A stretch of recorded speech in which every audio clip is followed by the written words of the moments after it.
Songong TV. Jelegar, jelegur. Assalamualaikum warahmatullahi wabarakatuh. Salam, Om Swastiastu, Namo Buddhaya, salam kebajikan. Bersama saya BJ di Saung Langit. Bertemu kembali dengan sahabat-sahabat Saung Langit. Dan mudah-mudahan sahabat Saung Langit selalu diberikan kesehatan. Tentunya selalu mendapatkan nikmat iman, nikmat Islam, dan nikmat ihsan. Sehingga antara akal, hati, dan perbuatan ada dalam satu persepsi yang sama. Dan alhamdulillah pada season kali ini kita kedatangan narasumber yang kali ini akan membedah adat istiadat dalam perspektif Islam. Beliau Ustadz Harun Ar-Rasyid. Assalamualaikum Pak Ustadz. Waalaikumsalam. Sehat selalu Pak Ustadz ya. Alhamdulillah. Alhamdulillah.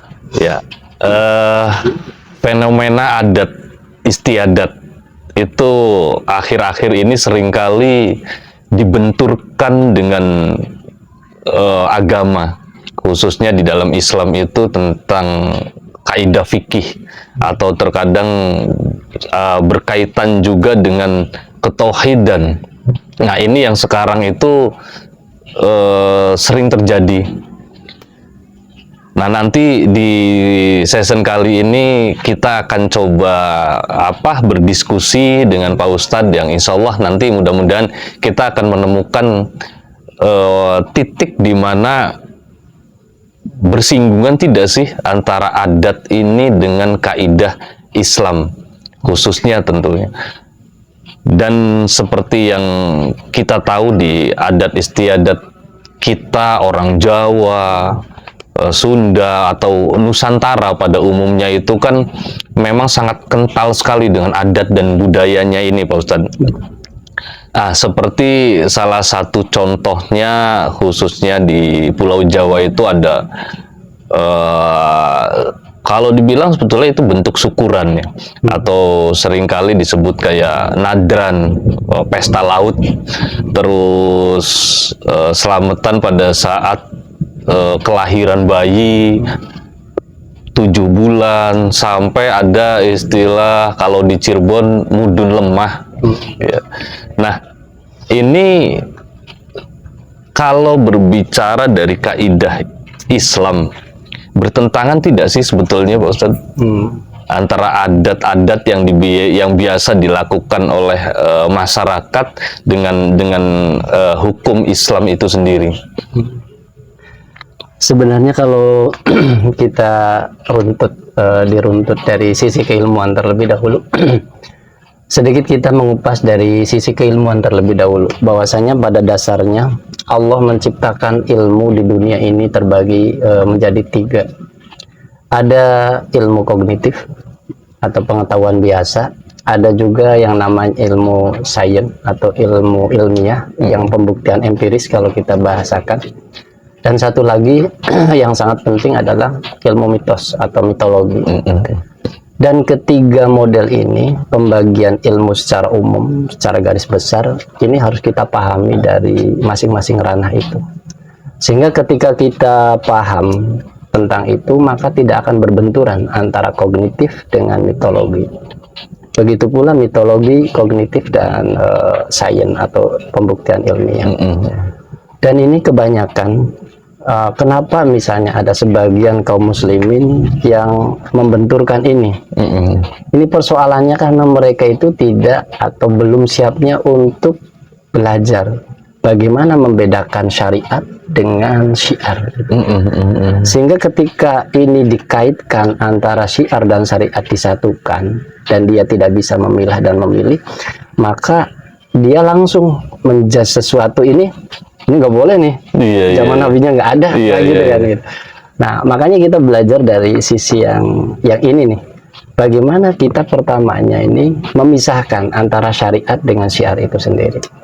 Sehingga ketika kita mampu memisahkan antara syariat dan syiar, otomatis di sana kita akan memilah dan memilah, oh mana sih yang ini masuk ke dalam kategori budaya, mana yang ini adalah berdasarkan syariat yang dibawa oleh Nabi Muhammad ke tanah Jawa ini melalui para aulia, para waliullah.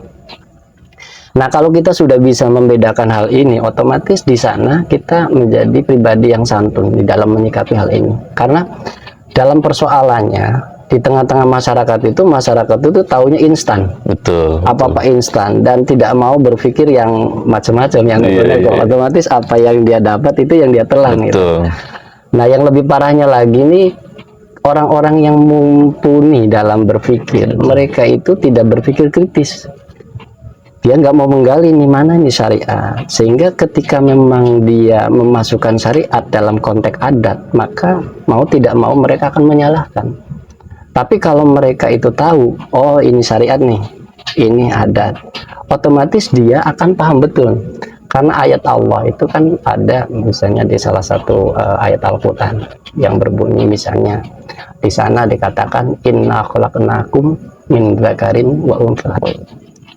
Nah, kami kata Allah itu sudah menciptakan dari kalanganmu itu laki-laki dan perempuan. Wa qabaila, atau di sana syu'uba wa qabail, berbangsa-bangsa dan bersuku-suku. Nah, tujuannya apa berbangsa-bangsa dan bersuku-suku? Bangsa ini bangsa Indonesia, ada bangsa Malaysia, Brunei, ada bangsa Amerika, bangsa Eropa. Bangsa-bangsa yang ada ini tidak hanya sampai di sana, Allah menyampaikan wa qabail, dan bersuku-suku. Kita di Indonesia ini berbagai macam suku yang ada. Ada suku Sunda, suku Jawa, dan semua suku-suku ini dimasukkan dalam satu bangsa, yakni bangsa Indonesia. Nah, tujuannya apa? Adanya suku-suku yang ada di bangsa itu adalah lita'arufu, kata Allah.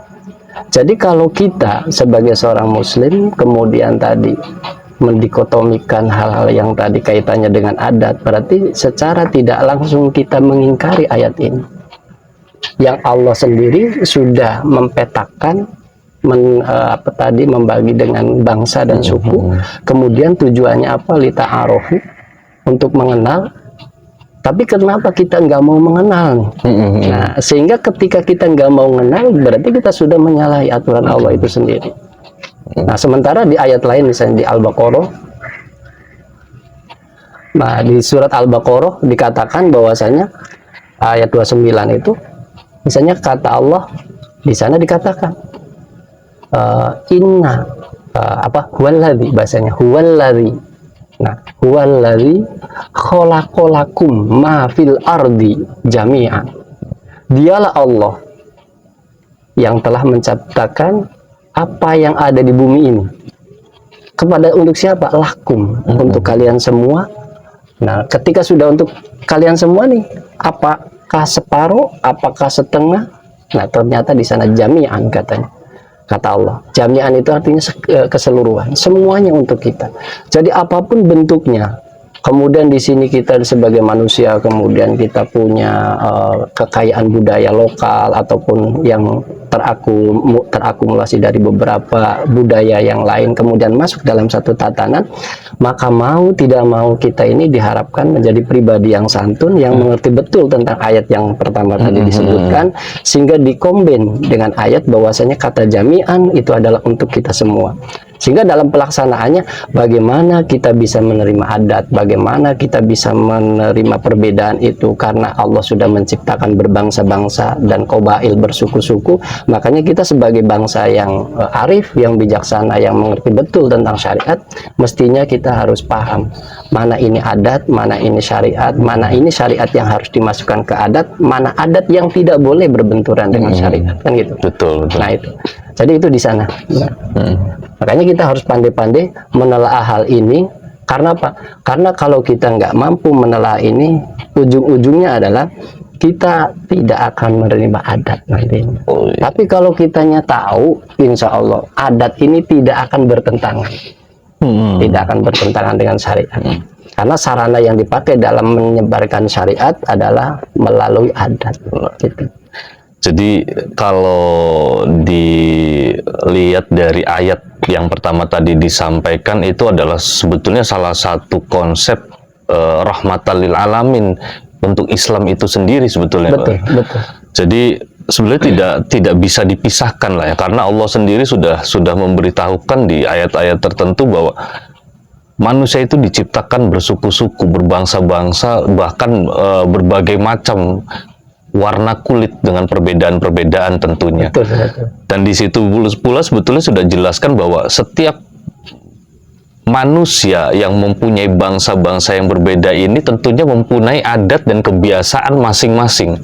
Karena tersebar di bumi ini, khususnya di Indonesia ini saja sudah ada berapa suku yang adatnya itu berbeda, kebiasaannya berbeda ya.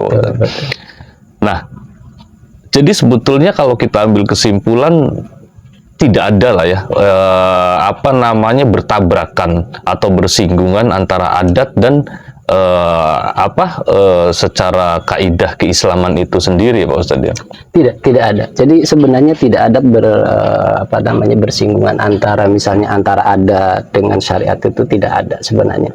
Sehingga para ulama, para wali dulu itu mengemas bahasa syariat dengan kemasan adat. Itu adalah cara atau metodologi yang sangat tepat, yang sangat cerdas sekali kalau saya harus katakan. Betul. Kenapa cerdas? Karena sebelumnya punten di tahun 14 atau abad ke-14 itu para wali songo menyebarkan, terutama Kanjeng Sunan Gunung Jati mungkin di waktu itu, dan sebelum abad 14 itu ada beberapa wali yang sudah masuk ke tanah Jawa, tanah Cirebon itu. Misalnya ada Syekh Nurjati, mungkin ada Syekh Abdurrahman Al-Usmani yang dipesalakan. Itu masanya sebelum Sunan Gunung Jati. Tetapi pada waktu itu para wali menyebarkan Islam ke tanah Cirebon itu belum ditemukan metodologi yang tepat. Nah, itu metodologi yang tepat yang sekiranya ini bisa langsung masuk ke akar rumput nih. Masih tahap pengenalan budaya dan adat itu sendiri ya. Pengenalan terusnya bagaimana memahami adat setempat, sehingga ketika masih pengenalan ini dikajilah oleh para aulia, para wali songo ini bagaimana nih strateginya. Nah, kalau kita kenal mungkin saat ini mungkin metodologi. Nah, metodologinya para wali ini akhirnya ditemukan lah bagaimana mengenalkan lafaz Allah dengan kata Gusti. Makanya ada Gusti Allah, nyembah ning pangeran. Nah, itu diantaranya ini adalah bahasa simpelnya para wali bagaimana nih memasukkan tauhid kepada kita sebagai masyarakat Cirebon pada waktu itu, nenek moyang kita, sehingga bahasa-bahasa yang santun yang mudah dimengerti inilah pada akhirnya tertanam. Dan adat ini dalam kaidah usul juga al-adatu muhakkamatun, bahasanya adat itu mengikat. Kalau sudah mengikat otomatis nanti dijadikan sebagai standarisasi juga rujukan dalam menetapkan sebuah hukum. Nah, ini nanti akan melebar kemana-mana nih sebenarnya dari adat nih. Makanya coba kita contohkan aja lah. Ya, nggak apa-apa Ustadz. Maksudnya ini untuk pengetahuan saya juga, untuk pengetahuan sahabat Saung Langit yang menonton konten ini, Ustadz. Iya, contohnya gini aja lah. Yang misalnya kita yang sering kita dengar kalau di Jawa Wetan itu namanya tedak sinten ya. Tedak sinten namanya. Nah, kalau di kita di Cirebon ini apa, medek tanah lah, mudun lemah lah. Mudun lemah ini kalau kita kaji, kalau kita awalnya seperti halnya ini hal sepele gitu, ngapain ada tedak siten atau turun tanah ini gitu, apa sih filosofinya. Ternyata ulama-ulama dulu, para aulia itu menamakan apa arahnya kalau dalam bahasa kita medek lemah ini kok dijadikan sebagai adat. Ini ternyata adalah penanaman sebenarnya, penanaman ketauhidan, penanaman tingkah laku tatkala dia sudah mulai berjalan, ini ditanamkan semenjak itu. Kenapa bisa demikian? Karena gini aja, kenapa sarana yang dipakai itu adalah tebu. Itu saja, sederhana kan. Tebu itu tanaman ya, tanaman tebu. Kok kenapa nggak dipakai bambu atau pakai kayu yang lain, atau juga pakai pohon pisang? Kok kenapa nggak pakai itu? Makanya tebu.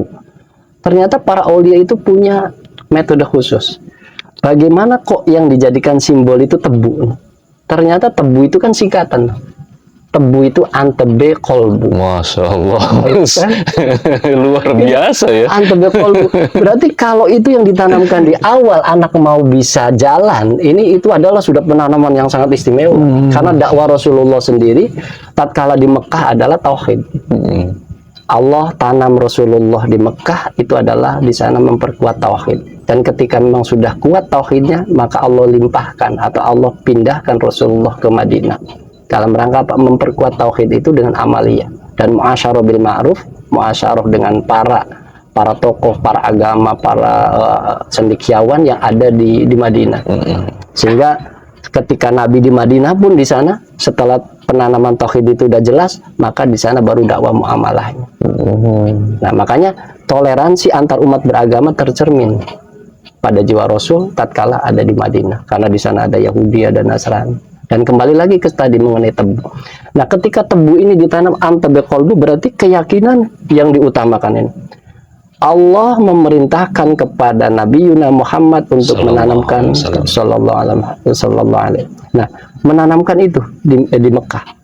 Kemudian diadopsilah oleh para wali, para aulia di tanah Cirebon terutama, di tanah Jawa pada umumnya. Nah, penanaman ini tauhid itu dilambangkan dengan tebu antebe kolbu. Berarti diharapkan anak yang nanti menginjak tanah ini dia ketika sudah mengenal lingkungannya, diharapkan penanaman tauhidnya sudah benar-benar matang ya. Sampai di situ juga ada misalnya tangganya susun 3 gitu. Iya. Itu melambangkan satu alam sebenarnya.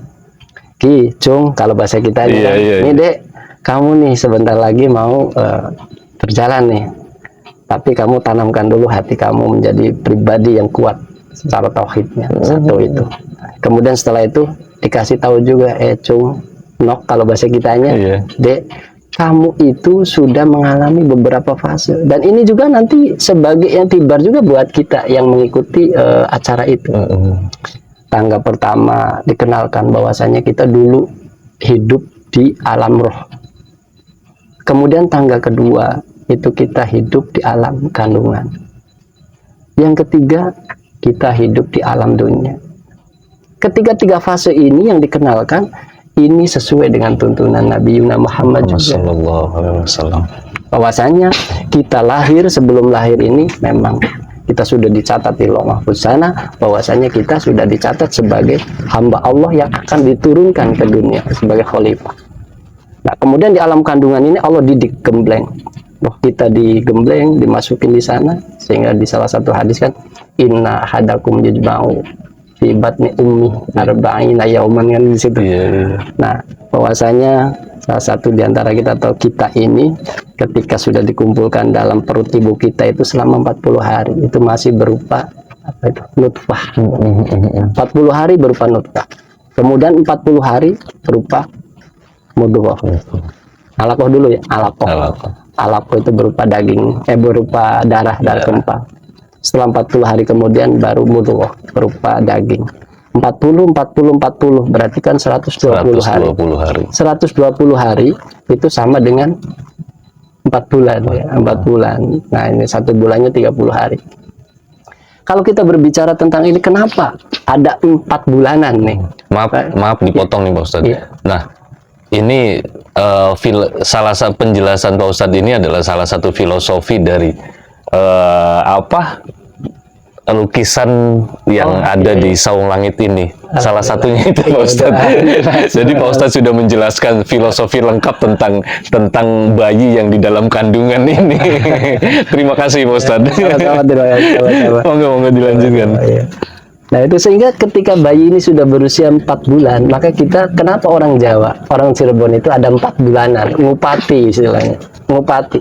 Sebenarnya ini sesuai dengan apa yang diajarkan oleh Rasulullah, bahwasanya ketika usia bayi di dalam kandungan ini usia 4 bulan, maka di situ wa yursalu alaihil malak, malaikat diutus oleh Allah untuk mendatangi si janin tadi di usia bayi berapa? 120 hari tadi, berarti 4 bulan. Makanya di sana orang tuanya ya dianjurkan berdoa. Kemudian orang tuanya kalau di kita ini kan ngundang tetangga, saudara untuk mendoakan si jabang bayi agar nanti ketika lahir menjadi bayi yang benar-benar soleh dan solehah nanti. benar-benar sehat. Makanya ada doanya. Kalau kita mungkin di kalangan pernah yang mungkin kita sowan ke kiai, mungkin pernah dikasih ijazah bagaimana doanya orang yang lagi hamil, kemudian ketika memang melahirkan nanti seperti apa. Di antaranya juga kalau misalnya kita pernah tahu kan, Allahumma khfad waladi fi batni, misalnya itu yang diucapkan oleh ibunya, ya Allah jagalah cabang bayi yang ada di perutku kan. Allah wasawwirhu suratan hasanah, ya Allah berikanlah rupa yang rupawan itu. Permintaannya begitu karena apa? Di situ awal permulaan diproses, dibentuk itu. Kayaknya di sana itu tadi fayanfukhu fihi ruh. Malaikat diutus, kemudian ditiupkanlah ruh ke dalam si janin tadi. Nah, kemudian di situ maka dicatatlah dari mulai rezekinya, dari mulai ajalnya di usia 4 bulan itu. Makanya ini kan ngupati istilah bahasa kita.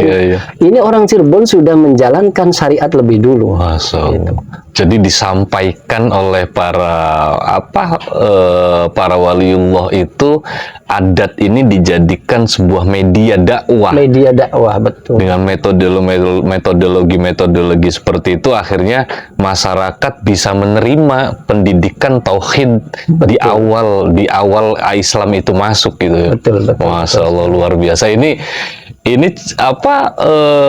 hal yang sangat luar biasa sekali, dan mungkin masyarakat sendiri banyak yang tidak tahu sebetulnya, karena pada saat adat dan kebiasaan itu dicontohkan oleh orang tua, oleh kakeknya, buyutnya, oleh nenek moyangnya, keturunan-keturunan selanjutnya ini hanya sebagai bahwa ya sudah pembiasaan saja gitu loh, bahwa kalau bayi 4 bulan itu ada selamatan, nanti setelah lahir ada tedak siten gitu.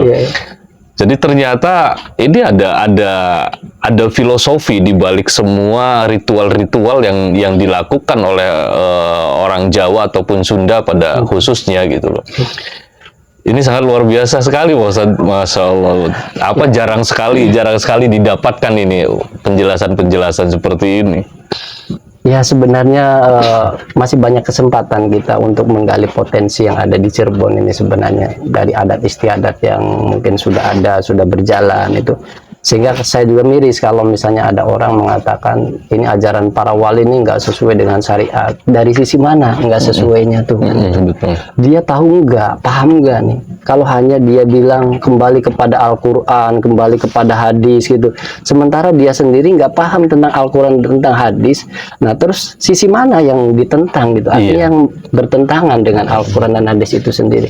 Kalau dia memang ahli Quran, kalau dia memang ahli hadis, mestinya dia harus mampu menelaah mana nih ayat Al-Quran yang pas atau yang sesuai dengan adat, atau adat mana yang bertentangan dengan Al-Quran dan hadis itu sendiri. Mestinya harus mengkaji ke arah sana.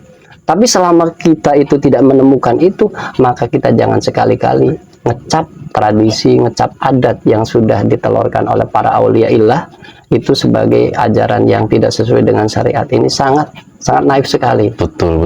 Naif. Makanya ini penanaman filosofi yang diajarkan para waliullah ini adalah merupakan bentuk kecerdasan beliau-beliau yang ma'rifat kepada Allah, dibentukkan dalam filosofi yang sederhana. Filosofi ini mudah dipahami, mudah dijalankan, secara tidak langsung dia sudah menjalankan syariat ini secara murni gitu.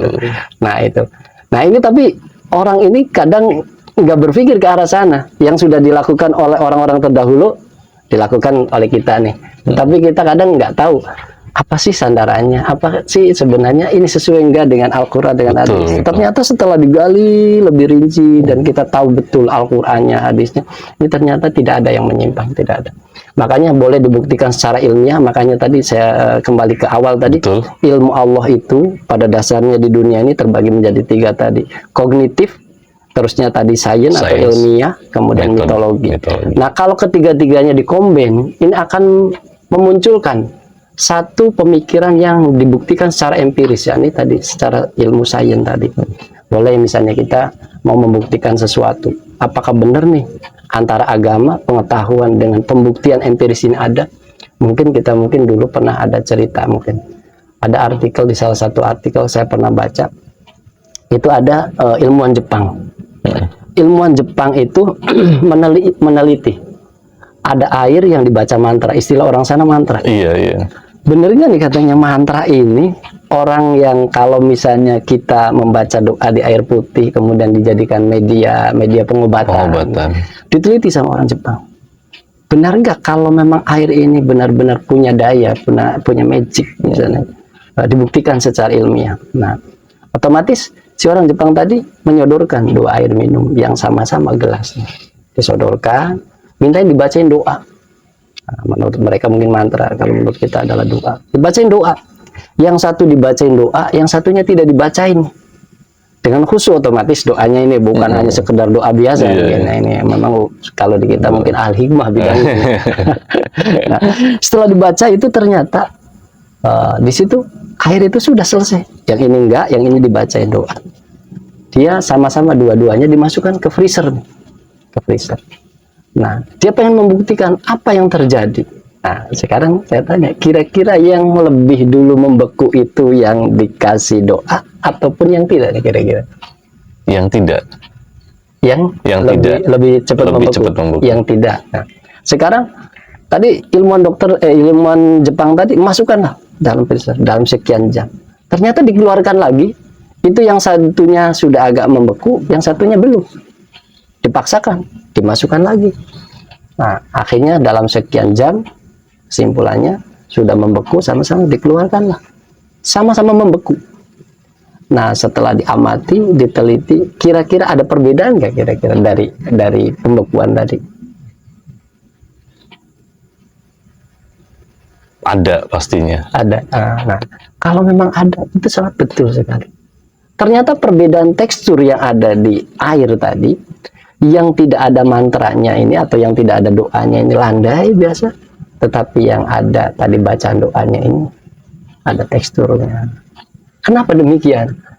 Nah, inilah adalah penemuan ilmiah yang dibuktikan secara empiris, bahwasanya ternyata kekuatan doa itu punya makna untuk penyembuhan alternatif daripada tadi media yang memakai terapi air. Nah, ternyata kalau kembali lagi ke hal-hal yang kayak begini, pengetahuan biasa dari pengetahuan tentang air secara mitos atau mitologi, keyakinan, kepada mitos itu kan kepercayaan. Betul. Secara kepercayaan ini kita percaya kepada Allah. Bener nggak nih doa ini bisa dibuktikan? Ternyata dibuktikan secara sains atau empiris, penemuan ilmiahnya dibuktikan ternyata ini bisa. Sampai pada akhirnya air tadi ditaruh di tempat yang terbuka, kemudian lebih mana yang lebih mencair duluan? Ternyata yang lebih mencair duluan adalah yang ada bacaan doanya. Masya Allah. Ini makanya hal-hal yang kaitannya begini ini di akhir zaman sudah banyak penemuan-penemuan secara empiris nih. Jadi dibuktikan secara empiris, kemudian kita akan mulai meyakini, oh ternyata Allah itu ilmunya luas, ternyata Allah itu benar, adanya Al-Quran, adanya hadis itu sebagai sandaran hidup kita sebagai manusia. Kembali kepada topik yang awal tadi, Islam itu benar-benar rahmatan lil alamin itu di sana. Jadi mengkaji dari berbagai macam sisi keilmuan, dan kita juga harus yakin bahwasanya apapun yang terjadi kaitannya dengan budaya, kaitannya dengan apapun yang hasil karya cipta manusia itu sendiri, itu tidak lepas dari irodah Allah.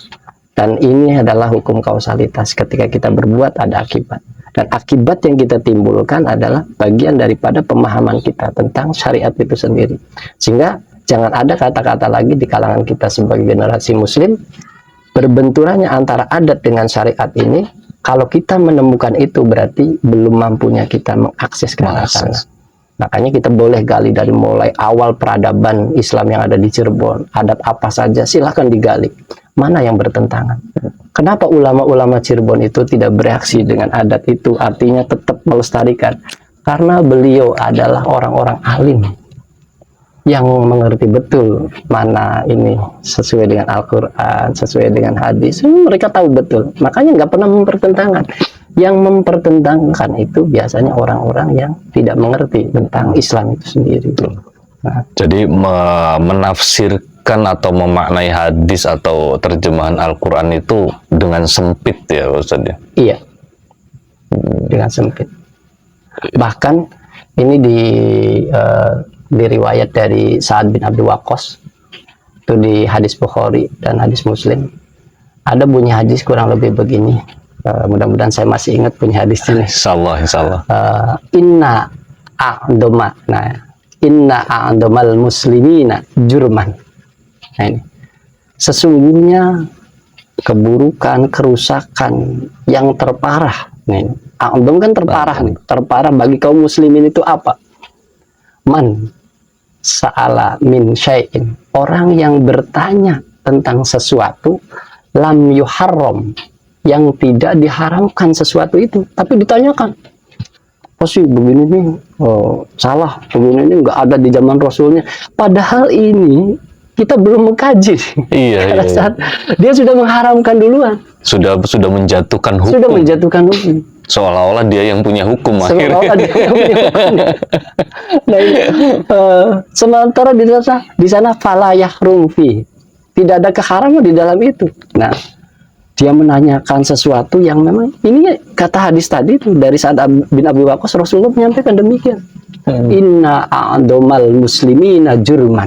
Nah, bahwasanya yang terparah, yang paling buruk di kalangan kaum muslimin ini apa itu? Nah, man sa'ala an syai'in lam yuharram, menanyakan sesuatu yang di sana itu tidak ada indikasi Unsur haram, keharaman itu. tidak ada unsur keharaman, tetapi ditanyakan, dicari-cari. Sekarang kan muncul juga di medsos gitu ya, Iya, banyak membahas tentang bapaknya Nabi yang masuk ke mana gitu ya. Itu kan ini sudah nggak logis. Jadi mereka ini mencari-cari, sebenarnya ini bukan ranah kita. Iya. Tetapi kenapa mereka bahas ibu bapaknya Nabi yang bahkan istri Rasulullah Siti bahkan istri Khadijah Rasulullah. sekarang sudah diungkit-ungkit. Nah ini kan tuh jadi masuk ke dalam kategori hadis ini. Makanya kita hati-hati, selama itu ranahnya bukan ranah kita dan memang bukan menjadi topik pembicaraan dalam persoalan apapun, maka kita jangan sampai tergolong oleh tadi man sa'alan syai'in lam yuharram tadi. Jangan menjadi orang, jangan ngambil bagian dari orang yang menanyakan sesuatu yang memang tidak diharamkan pada dasarnya itu. Tapi kita mencari-cari, ini nanti haram lah ini. Nah, cuma di sana juga ada hadis selanjutnya nih, illama. Nah ini, illama. Nah, di sana ada bahasa illama hadarullah. Jadi di sana dikatakan kecuali ada yang memang itu dilarang oleh Allah Subhanahu wa taala. Tapi otomatis ini berdasarkan nanti kajian dari kajian fikihnya, kajian usul fikihnya. Ini harus kita dalami di sana. Sehingga nanti kita tidak serampangan memutuskan oh ini haram. Jadi selama belum ada ilat itu alasan bahwasanya ini benar-benar perbuatan ini haram, tidak ada korena yang menghubungkan antara satu hukum dengan hukum yang lainnya ini menjadikan ini haram, maka selama itu pula belum ada larangan keharamannya, maka kita enjoy saja dalam menjalankan hukum itu sendiri. Seperti contoh kecilnya kalau di bab fikih itu kepiting lah ya. Iya. Dulu kepiting itu sebagian ulama mengharamkan. Betul. Karena hayun fidurain, hidup di dua alam. Tapi berjalan seiringnya waktu dengan penelitian maka sebagian ulama menghalalkan kepiting itu. Iya. Nah itu salah satu contohnya seperti itu, Pak Ustadz. Iya. Kira-kira. Salah satu contohnya. Karena nanti gini, dalam ilmu fikih kan terus mengikuti perkembangan. Jadi dinamis ya, dinamis. Jadi dalam pemahaman kita belajar fikih itu nanti ada hukum yang asalnya mubah, bisa nanti jadi makruh, bisa jadi haram, bisa jadi wajib, bisa jadi sunnah. Ini adalah sesuai dengan tadi ilat atau alasan yang menyebabkan persoalan itu jadi haram. Dan juga kita tidak serta-merta misalnya kita menghukumi nikah misalnya. Coba saya nanya dulu nih, nikah itu hukumnya apa kira-kira? Sunnah. Sunnah. Nah, kata siapa sunnah? Kata saya. Ternyata yang namanya nikah itu hukum asalnya mubah. Mubah. Jadi kenapa hukumnya mubah? Silahkan mau nikah, mau tidak, ini mubah. Kenapa bisa jadi hukumnya sunnah? Persoalannya ada alasannya, ada ilatnya. Ilatnya apa? karena dia secara fisik sudah mampu, sudah dewasa, secara finansial sudah cukup, secara sisi mental juga sudah insya Allah siap. Nah, ketika ini sudah tercukupi unsur-unsur tadi, maka hukumnya adalah sunnah. Dia bisa menjaga harga dirinya, keluarganya, kemaluannya, kemudian dia punya kemampuan ke arah sana. Maka ketika dia menikah, itu adalah hukumnya sunnah. Tapi ada nikah yang nantinya akan masuk ke dalam tatanan haram. Kalau kita menikah, saya tujuan nikah nih, mau ngelorotin nih, dunianya si perempuan kan gitu. Nah, tujuannya tadi, atau mau menyakiti, dia dulu pernah nolak saya nih, ketika saya nanti balas dendam. Nah, ketika ada unsur di sana, ada tanda-tanda untuk menyakiti, untuk mendolimi, maka tujuan pernikahan sudah haram. Jadi kembali lagi ke innamal a'malu binniyat sebetulnya. Betul, innamal a'malu binniyat. Nah, itu. Jadi kalau memang kita niatnya salah, maka tadi hukum yang diakibatkan dari apa yang kita niatkan itu akan berubah. Nanti juga kan pernikahan ada juga yang wajib. Kenapa bisa wajib? Dia mampu secara finansial, dia secara fisik kuat. Kemudian dari sisi yang lain, nah tetapi dia tidak bisa menjaga fardinya. Selalu punten, misalnya dia selalu jajan misalnya di luar sana, maka wajib hukumnya menikah. Tidak boleh ditunda-tunda yang semacam ini. Dari sisi finansial dan lainnya dia sudah mampu, kalau nggak melaksanakan secepatnya dia akan melakukan perbuatan haram, maka hukum pernikahannya jadi wajib. Nah, jadi kondisional juga kan sebetulnya sifatnya ya. Betul. Nah, tapi kan kalau kitanya bersikukuh pada nikah itu sunnah, sementara dari sisi yang lain nggak mendukung, maka bukan menjadi sunnah, bisa jadi pernikahan kita makruh karena dipaksakan, karena kita belum mampu secara apapun dari sisi mentalnya dan lain sebagainya, dipaksakan bisa jadi makruh. Bahkan kalau nanti sudah mendekati ke arah kerugian dari salah satu pihak yang nanti timbul madarat setelahnya, bisa jadi haram nantinya kan gitu. Iya, nah kembali lagi ke konsep adat dan istiadat itu tadi Pak Ustadz. Itu kan banyak juga ya, maksudnya hal-hal, contoh halnya kayak model tahlilan. Tahlilan itu mungkin untuk di Indonesia itu sudah menjadi adat atau kebiasaan pada saat ada ikhwan yang meninggal. Sementara banyak juga sebagian kalangan yang bahwa itu adalah bid'ah yang tidak pernah dilakukan oleh Rasulullah. Itu gimana itu Pak Ustaz? Ulangi tadi. Bahwa tahlilan, tahlilan untuk orang yang meninggal. Betul. Nah, sebagian kalangan ini menganggap itu sebuah bid'ah yang tidak dilakukan oleh Rasulullah pada Rasulullah masih hidup. Iya. Nah, itu gimana itu? Itu kan bagian dari adat. Iya, bagian dari adat. Nah, ini kalau kita berbicara tentang itu, kita mestinya harus melihat dari berbagai macam aspek. Sebenarnya orang yang mengatakan ini tidak disyariatkan ini karena dia tidak mengerti. Tidak mengerti. Padahal di dalam tahlilan, di dalam di sana itu ada beberapa unsur yang kita sudah menjalankan syariat.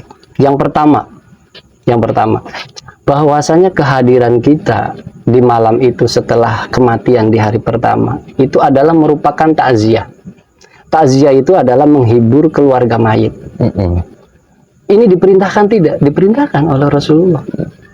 Cuma kemasannya para aulia ini adalah dengan datang tadi di malam hari atau di sana kita ngumpul bareng. Nah, cara menghiburnya adalah dengan cara berkerumun bersama. Ini takziah. Nah, kemudian ada sisi lain juga. Kenapa itu didoakan? Karena kita kalau kita dengar secara bersama-sama di Jumatan saja. Kita khotib, ketika khotib kedua berbunyi atau khutbah kedua berbunyi ini kan di sana ada doa untuk kaum muslimin muslimat. Allahumma gfir kan lil muslimina wal muslimat wal mu'minina wal mu'minat. Nah, terus ada yang perlu digarisbawahi, al ahya'i minhum wal amwat. Ya Allah, ampunilah kaum muslimin dan muslimat, laki-laki dan perempuan, mukminin mukminat yang beriman laki-laki dan perempuan. Terusnya al ahya minhum wal amwat, baik yang masih hidup ataupun yang sudah mati. Nah, persoalannya ini, kenapa mereka yang mengatakan nggak akan nyampe, tidak ada kegiatan setelah kematian itu, kenapa ini Rasulullah membimbing kita al ahya minhum wal amwat? Berarti kan secara hukum akal ini bahwasanya orang yang masih hidup ataupun yang sudah mati ketika didoakan doanya akan nyampe kan gitu. Nah, ini alasan kedua kenapa adanya tahlilan itu tadi takziah, kemudian keduanya mendoakan orang yang sudah tiada. Ketiganya adalah tali silaturahim, dijalin antar tetangga, antar kerabat, antar teman, antar saudara, dikumpulkan dalam satu tempat. Ini juga budaya silaturahim itu dianjurkan oleh Nabi. Kemudian di sana ada dampak sosial. Dampak sosialnya apa? Mereka yang awalnya tidak mengerti tentang hidup, tidak mengerti tentang kematian, dengan adanya kematian itu tadzkiratan lil maut, mengingat kematian. Oh iya, saya juga nanti akan ditinggalkan, akan meninggalkan, kan gitu. Nah, di sana kita dididik banyak aspek. Nah, kalau kita gabung, ini para aulia dulu, para orang-orang soleh, ini menggabungkan beberapa amalan. Terlebih di dalamnya ada bacaan, ada perintah suruh baca la ilaha illallah, ada hadis nabinya, kemudian baca surat Al-Ikhlas, Falak bin Nas atau surat Muawwidhatain, ada dalilnya, ada sandaran hukumnya, baca subhanallah, alhamdulillah, ada dalilnya. Kemudian baca istighfar juga ada dalilnya. Dikemas dalil-dalil tadi disumpulkan dalam satu bentuk namanya tahlilan. Tahlilan itu bukan bahasa Arab, itu kan. Kalau bahasa Arabnya kan tahalala yuhalilu. Iya. Nah, tahlilan mah itu bahasa sisipan akhiran. Ini adalah bahasa kita orang Indonesia. Itu memang cerdas-cerdas. Jadi kita kalau berbicara tentang bab ini, bab tahlilan, ini sebenarnya itu kita sudah menjalankan syariat. Kalaupun toh dikemas dalam bentuk adat itu adalah sebuah budaya lokal, kearifan lokal, bagaimana cara orang bisa mengucapkan lisannya kalimat Allah, dikumpulkan dalam satu tempat sambil menghibur yang sudah ditinggal oleh keluarganya, kemudian ada sisi silaturahim di dalamnya. Kalaupun toh ada sedekah di dalam keluarga itu yang dikumpulkan mungkin dari para kerabat, para teman yang memberi, di sana diberikan lagi, ini sebagai bentuk sedekah daripada keluarga yang pahalanya mudah-mudahan disampaikan untuk ahli mayit. Makanya kita dianjurkan di kalangan para ulama kita ini sesuai dengan tuntunan dari syariat juga, kita sisipkan di sana ketika kita mengeluarkan air satu gelas ataupun kue satu potong. Nah, kita niatkan Allahumma ij'al wa ausil fawaba ma fa'altu min sodakotin li abi, misalnya bapak kita yang meninggal, atau li ummi. Artinya apa? Ya Allah, jadikan dan sampaikan pahala yang aku kerjakan dari sodakoh saya, berupa misalnya seteguk air, pahalanya mudah-mudahan disampaikan untuk bapakku. Nah, ketika ini disampaikan oleh seorang anak, maka jadi pahala sedekah. Bahkan Umar bin Khattab itu menyampaikan di salah satu asarnya, kalau para sahabat itu namanya asarnya, bahwasanya amal sedekah di hari pertama dari keluarga orang yang tertimpa musibah, kemudian dia disedekahkan untuk orang lain, kafa ila lailatit tsalitsah. Jadi pahalanya itu bisa mengcover di malam yang ketiganya. Begitu pula doa yang dilantunkan di malam ketiga itu bisa mengcover pahalanya sampai hari ketujuh. Ini ucapan Umar bin Khattab. Dan ini jarang sekali. Sahabat terdekat Rasulullah. Sahabat terdekat Rasulullah. Nah ini. Dan tidak mungkin beliau menyampaikan itu tanpa ada dasar tentunya. Betul. Dan tidak mungkin beliau menyampaikan sesuatu yang tidak diajarkan oleh Rasulullah itu sendiri. Betul. Ya, ini. Bahkan ini kan sengaja ditutup ini nih. Mereka ini kaul-kaulnya para asharus sahabah ini kan ditutup. Tujuannya apa? Supaya mengebiri kita sebagai kaum muslimin agar tidak tahu pengetahuan ini. Sehingga seolah-olah tradisinya orang Cirebon kaitannya dengan tahlil ini adalah budaya agama lain yang diadopsi oleh kita. Bukan seperti itu. Itu adalah adat istiadat kita yang memang ada tuntunan syariat di dalamnya. Dan dimasukkan, dikemas dalam bentuk tadi. Kumpul bareng, menghibur bareng, silaturahim bareng-bareng. Di situ ada sedekah yang mungkin dikeluarkan dari berbagai macam pihak, diniatkan untuk yang sudah tiada. Ini adalah bentuk amaliyah, amal soleh kita yang mudah-mudahan pahalanya bisa disampaikan. Ini pasti nyampe, dan karena Rasulullah sudah sendiri al-ahya minhum wal amwat. Sudah jelas sudah banget jelas, ya. Sudah jelas ini. Dan ini nyampe. Dan Masya Allah, sebetulnya kalau pada saat kita melakukan sesuatu, melakukan amal dengan mengetahui keilmuannya, maka itu akan menjadi sebuah nilai ibadah tentunya ya. Dan juga kalau ditimbang akan lebih manfaat, akan lebih banyak manfaatnya daripada mudorotnya. Betul. Nah, dan ini satu hal yang perlu diingat juga kepada sahabat Saung Langit. Kenalilah adat budaya kita bukan hanya pada saat kita menjalankannya atau melakukannya, tapi coba gali lebih dalam adat budaya kita, sehingga apa yang kita lakukan itu bisa membuka filosofi-filosofi yang terkandung di dalam adat atau kebudayaan yang kita jalankan itu, sehingga lebih mantap menjalankannya tanpa keraguan-raguan gitu. Jadi ini malam ini sangat luar biasa pencerahannya dari Pak Ustadz Harun ini, Masya Allah. Dan satu hal lagi Pak Ustadz, ada lagi yang kontroversi nih, kayak sajen. Ya. Nah, itu sepandangan menurut Islam itu sendiri gimana kalau sajen itu? Itu kan dulu orang-orang tua kita itu banyak melakukan secara akidah, beliau Islam. Tapi banyak sekali orang-orang tua kita yang dulu pada malam Jumat itu kadang di meja itu ada sajen, ada kopi pahit, kopi manis. Nah, itu gimana tuh? Itu Ini sebenarnya gini. Sajen-sajen tadi itu kalaupun toh memang ada, itu memang kalaupun toh nanti suguhan tadi sebenarnya itu kalau kita telusuri lebih dalam, itu sajen-sajen itu sebenarnya mah makanan yang disediakan untuk kita yang memang tatkala atau malam itu ada, baik itu kopinya dan lain sebagainya. Cuma ketika memang tidak ada, maka sampai dinginnya kopi itu tidak diminum gitu. Nah, sebenarnya adalah analoginya nih, analogi positifnya, mereka itu menyediakan kepada orang-orang yang qiyamul lail, yang mampu dia punya mata kuat nih di malam hari gitu. Dan disediakanlah seperti itu. Dan kalaupun toh di sana misalnya ada benda-benda yang mungkin tidak bisa dimakan di malam hari, itu bisa dimanfaatkan setelahnya gitu, sehingga dia bisa memanfaatkan apapun yang sebenarnya ada di malam itu, terlepas dari dimakan ataupun tidak di malam itu, diminum di malam itu, sebenarnya bisa digunakan di hari berikutnya sebenarnya. Nah, cuma orang-orang tadi menyebutnya itu adalah sajen gitu. Sajen. Padahal antara iya dan tidaknya memang kita kalau berbicara bab ini memang kudu makomnya makom hakikat. Nah, jadi kalau secara mitologi, secara mitologi ini bisa masuk. Karena beberapa ulama kita juga misalnya di Cirebon pernah ada, kita nggak usah nyebutkan beliau itu siapa. Ada ceritanya nih orang yang tenggelam di salah satu sungai lah di wilayah Cirebon ini. Kemudian dari tim SAR sudah mencari nih si jasad tadi tidak ketemu. Kenapa tidak ketemu?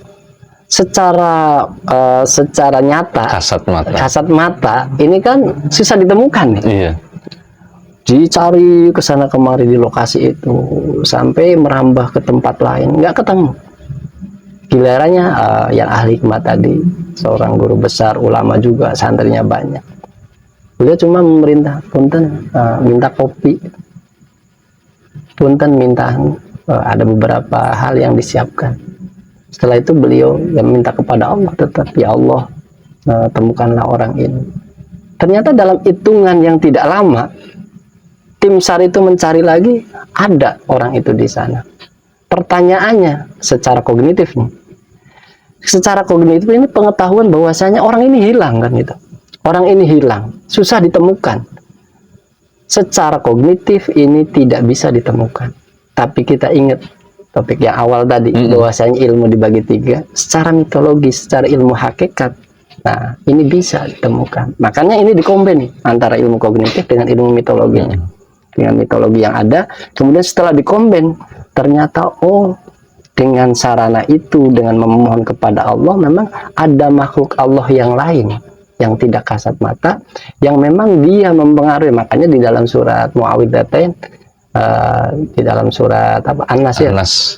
Nah, Qul a'udzu bismillahirrahmanirrahim. Qul a'udzu birabbin nas, malikin nas, ilahin nas, min syarril waswasil khannas. Terus alladzi yuwaswisu fi sudurin nas. Nah, ayat terakhirnya minal jinnati wan nas. Jadi ada makhluk Allah yang sifatnya kasat mata, ada yang tidak kasat mata. Sehingga ketika menamakan yang tidak kasat mata, inilah hal-hal yang di luar nalar kita, yang memang itu ada. Dan memang ada media yang Allah ciptakan, dengan cara itu Allah munculkan. Nah, ini belajarnya kita jangan kognitif lagi nih. Iya, sudah berbeda fasenya ya. Fasenya. Makanya dalam tuntunannya juga kan malaikat Jibril nanya kepada Rasulullah, akhbirni ya Rasulullah, pertama anil Islam. Kemudian kan Rasulullah menjawab tuh antasyada dan seterusnya. Kemudian akhbirni anil iman gitu. Kemudian Rasulullah menjawabnya antuk minabillah, kau beriman kepada Allah, terus wa malaikati dan seterusnya. Nah, kemudian yang keduanya adalah, yang ketiganya itu mahwal ihsan kalau tidak salah gitu.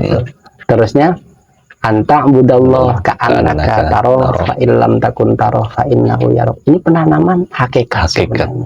Jadi kita harus mengimani hal-hal yang gaib yang Allah ciptakan, dan kita juga harus paham betul di sini. Kalau kita sudah masuk ranahnya pada ranah hakikat, mau tidak mau, suka tidak suka, kita harus mengakui secara mitos, secara kepercayaan Allah itu ada malaikat, ada makhluk lain yang Allah ciptakan, yaitu minal jinnati wan nas tadi.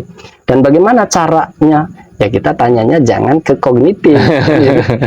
Ada yang spesialisasinya dalam bidang itu tentunya ya. Ada. Dan itu selalu disebutkan di beberapa ayat, pasti berpasangan antara jin dan manusia itu sendiri gitu. Betul, berpasangan. Bahkan kan misalnya kayak Rasulullah aja dalam kehidupan nyata nih. Ada orang berkunjung ke rumah orang, kemudian Rasulullah itu awalnya kan misalnya istrinya nggak suka kalau suaminya, teman-teman suaminya ini pada datang.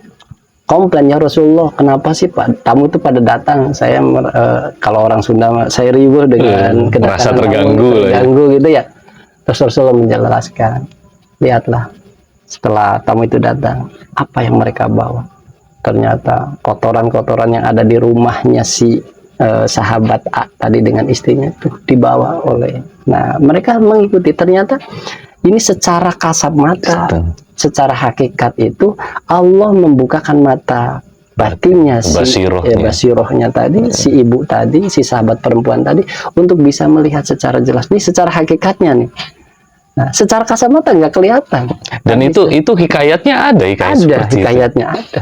Makanya Rasulullah itu menganjurkan kita ketika ada tamu, kita menghormati tamu itu, karena tamu itu adalah salah satu sarana penolak bala dan menghilangkan sesuatu yang mungkin di dalam rumah kita itu ada yang perlu dihilangkan atau yang perlu disteril. Dengan cara tadi kita kedatangan tamu, kita hormati, dan tamu itu pulang seiringan dengan tadi. Kalau ada bala ngintil, dan tidak akan mengikuti tamu juga. Ketika tamu itu ikhlas, dia akan pulang dengan selamat, dan makhluk yang tadi yang ada di yang menghuni di rumah tadi ternyata Allah hilangkan. Gitu. Nah, ini adalah secara hakikat. Kalau secara syariat bilangnya kognitif, ya nggak akan ketemu, bertabrakan. Dan Rasulullah juga banyaklah hadis-hadis, makanya kita juga harus bisa memilah dan memilih mana hadis Rasulullah yang berkaitan dengan kognitif. Ada hadis-hadis Rasulullah yang memang kaitannya dengan ilmu sufi atau ilmu hakikat ini. Jadi nanti kalau ilmu atau kaitannya dengan fase hakikat dicampur dengan fase syariat, ya nanti tidak akan ketemu. Makanya ini adalah kenapa Rasulullah itu kaulnya, ucapan beliau, fi'ilnya atau perbuatannya, takrirnya, penetapannya Rasulullah dijadikan hujah. Ini karena nanti ilatnya, alasannya itu ini mau ditempatkan dalam posisi yang mana nih? Yang kognitif apa yang mitos? Kalau kognitif dan mitos kita sama-sama belajar, maka akan ketemu. Tapi kalau kita nggak pernah belajar tentang kognitif dan mitos, maka selamanya kita tidak akan menemukan itu. Jadi itu mahal sekali harganya. Jadi apa yang disampaikan Pak Ustadz tadi itu Saung Langit merasa beruntung sebetulnya. Sering kedatangan tamu, sering kedatangan orang-orang alim. Jadi apa hal-hal negatif yang ada di lingkungan Saung Langit itu bisa kebawa keluar tentunya Pak Ustadz. Mudah-mudahan seperti itu ya Pak Ustadz. Amin, amin ya, kita sama-sama belajar. Saya juga masih tetap belajar dan terus menggali bahwasanya apa yang ada di tataran kita atau di tanah Cirebon ini, semua adat ini yang sudah dilakukan ini insya Allah 90 bahkan 95% itu tidak ada yang bertentangan kalau kita mau mengkaji. Amin. Tentunya didasari dengan sebuah keilmuan, betul. Nah, kira-kira saran apa Pak Ustadz atau himbauan apa yang bisa diberikan kepada sahabat-sahabat Saung Langit yang menonton konten kita ini? Pesan saya jadi dari kesimpulan yang tadi itu apa itu Pak Ustadz? Kesimpulannya adalah jadilah kita pribadi muslim yang santun. Kalau kita mau menjadi orang yang bijak dari sisi keilmuan, dari sisi apapun, dan jangan sekali-kali itu kita menjustifikasi tanpa dasar, tanpa galian yang jelas. Tuh. Sehingga kita benar-benar menjadi muslim yang benar-benar muslim yang cendekia. Benar-benar yang cerdas, yang luas, karena kata Nabi lagi nih, ala ukhbirukum, kepada sahabatnya, ala ukhbirukum, kepada para sahabatnya, apakah kalian mau akan aku kabarkan sesuatu? Apa itu ya Rasul? Man harrama alaihin, orang yang haram baginya tersentuh api neraka. Siapa? Nah, beliau menjawab atau para sahabat menjawab, bala ya Rasulullah, ya Rasulullah. Nah, kullu ahadin, bahasanya Rasulullah, kullu ahadin, pertama layinun, hayyinun dulu, hayyinun, kedua layinun, ketiga qoribun, atau keempatnya sahlun. Siapa mereka? Ternyata hayyinun adalah level yang tertinggi. Apa itu artinya hayyinun? Itu tenang. Orang yang punya jiwa tenang, tidak gasa-gusu, memahami topik persoalan hidup, kaitannya agama, kaitannya syariat, dengan syiar ini benar-benar tahu, maka dia hidupnya akan hayyinun, tenang. Nah, level ini paling tinggi nih, di hadapan Allah. Dia haram, kata Rasulullah, untuk masuk ke neraka. Kenapa? Jiwanya tenang. Karena Allah tidak akan menciptakan hayyinun selama manusia tidak menciptakan pada dirinya ketenangan itu. Jadi Allah akan menciptakan hayyinun kalau orang dalam posisinya sudah bisa menenangkan dirinya, paham dengan kognitifnya, paham dengan mitosnya, kemudian dia mampu membuktikan secara empiris atau secara sains. Nah, ini kira-kira yang mungkin bisa saya sampaikan di akhir perjumpaan ini. Nah, harapan kita mudah-mudahan menjadi hamba Allah, jadi muslim yang sejati, yang kafah. Makanya Allah sampaikan udkhulu fisilmi kafah, itu artinya kita masuklah ke dalam Islam secara keseluruhan. Artinya apa? Mengetahui betul bagaimana Allah menurunkan kognitif, bagaimana Allah menurunkan sains, bagaimana Allah menurunkan mitos tadi, agar disatukan menjadi satu keilmuan dan kita menjadi pribadi yang hayyin dan santun. Mudah-mudahan sahabat Saung Langit, khususnya yang ada di sini dan umumnya yang menonton konten ini, bisa mendapatkan predikat jiwa-jiwa yang tenang itu. Dan di penutup konten kita ini Pak Ustadz, saya meminta ke Pak Ustadz untuk mendoakan kami yang di sini dan sahabat-sahabat Saung Langit yang menonton konten ini. Monggo dipersilakan Pak Ustadz. Bismillahirrahmanirrahim. Allahumma sholli ala karimina wa dhahrina wa maulana Muhammad wa sallim wa radiyallahu ta'ala an sadatina ashabi Rasulillah ajmain, amin ya rabbal alamin. Bismillahirrahmanirrahim. Alhamdulillah. Allahumma sholli ala sayyidina Muhammad wa ala ali sayyidina Muhammad. Allahumma arinal haqqa haqqa warzuqna ittiba'ah wa arinal batila batila warzuqna istinabah. Allahumma ighfir lana wa liwalidina wa akrimna kama rabbayana shighara. Allahumma anfa'na bima 'allamtana wa 'allimna ma yanfa'una wa zidna ilma. Amin. Ya Allah, kami meminta kepadamu ya Allah, ampunilah dosa kami semua yang hadir di sini. Amin. Para audien yang mendengarkan tausiah ini. Amin. Amin. Ampunanmu ya Allah pada kami semua. Ampunilah kedua orang tua kami semua ya Allah. Andaikan kami pernah bertutur kata yang salah kepada orang tua kami ya Allah, baik itu disengaja ataupun tidak ya Allah, Amin. Malam hari ini kami meminta kepadamu, ampunilah kami semua ya Allah atas kekhilafan kami kepada kedua orang tua kami. Amin. Begitu pula sebaliknya, andaikan orang tua kami, cara mendidik kami ada yang salah atau kurang tepat, tidak sesuai dengan aturanmu, petunjukmu ya Allah, Amin. Rasulmu ya Allah. Amin. Ampunilah kedua orang tua kami. Amin. Terimalah amal baiknya, hapuslah segala kesalahannya ya Allah. Amin. Tempatkanlah mereka di tempat yang layak. Andaikan mereka sudah tiada ya Allah, Amin. andaikan mereka masih hidup ya Allah, berilah kehidupan yang berkah, yang manfaat, yang Amin. maslahat, Amin, sehingga ya Allah. membesarkan putra putrinya dengan didikan Islami ya Allah. Amin. Ya Allah, kami semua yang hadir di sini dan yang mendengarkan tausiah ini ya Allah, berikan kesempatan pada kami, jaga hati kami ya Allah, jaga Amin. lisan kami ya Amin, Allah, ya jaga Allah. pikiran kami ya Allah, jaga tingkah laku kami ya Allah, Amin, ya Allah. sehingga kami Ya Rahman. datang ke tempatmu, Ya Allah. datang ke pangkuanmu ya Allah, menjadi hamba-hamba yang kholis, hamba-hamba yang muttaqin ya Allah. Amin, Ya ya Allah, Allah. di saung langit ini ya Allah, kami membuka sarana untuk Amin. beribadah, untuk Amin. mengenal rahasia-rahasiamu ya Allah. Berilah kemudahan ya Allah, berilah keberkahan ya Allah, berilah kemanfaatan untuk Amin. banyak umat ya Allah, banyak orang Amin. yang mendengarkan, sehingga ada sisi manfaat yang didapat, masalah Amin. dunia akhirat ya Allah. Amin. Ya Allah, kami punya putra putri, berikan putra putri kami, turunan kami, anak-anak yang soleh. Amin, ya Allah. Jadikanlah mereka qurrata a'yun, Amin, ya jadi Allah. pelita harapan bagi kami. Ya Allah. Amin, ya Allah. Ya Allah, kami punya warga, punya masyarakat, punya tetangga. Jadikanlah mereka masyarakat tetangga yang baik, yang Amin. taat kepadamu ya Allah. Amin, Sehingga ya anak Allah. cucu kami selalu dididik dengan didikan lingkungan yang baik ya Allah. Amin, ya Allah. Rabbana la tuzigh qulubana Amin. ba'da idh hadaitana wa hab Amin. lana min ladunka rahmah innaka Amin. antal wahhab. Wa Amin. sallallahu ala sayyidina Muhammad wa ala alihi wa sahbihi wa sallam. Subhana rabbika rabbil izzati amma yasifun wa salamun alal mursalin walhamdulillahi rabbil alamin. Bismillahil Fatihah. A'udzubillahi minasyaitonir rajim. Bismillahirrahmanirrahim. Alhamdulillahirabbil alamin. Arrahmanirrahim. Maliki yaumiddin. Iyyaka na'budu wa iyyaka nasta'in. Ihdinas siratal mustaqim. Siratal ladzina an'amta 'alaihim ghairil maghdubi 'alaihim waladdallin. Alhamdulillahirabbil alamin. Demikian tadi penjelasan tentang adat istiadat dalam perspektif Islam. Dan alhamdulillah sebuah pencerahan yang sangat luar biasa, yang pada saat kita melakukan sesuatu itu dengan keilmuan, maka nilai ibadahnya akan lebih.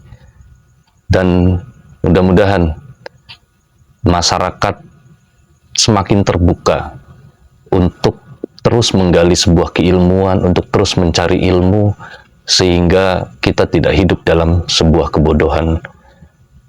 Wabillahi taufiq wal hidayah. Wassalamualaikum warahmatullahi wabarakatuh. Waalaikumsalam warahmatullahi wabarakatuh.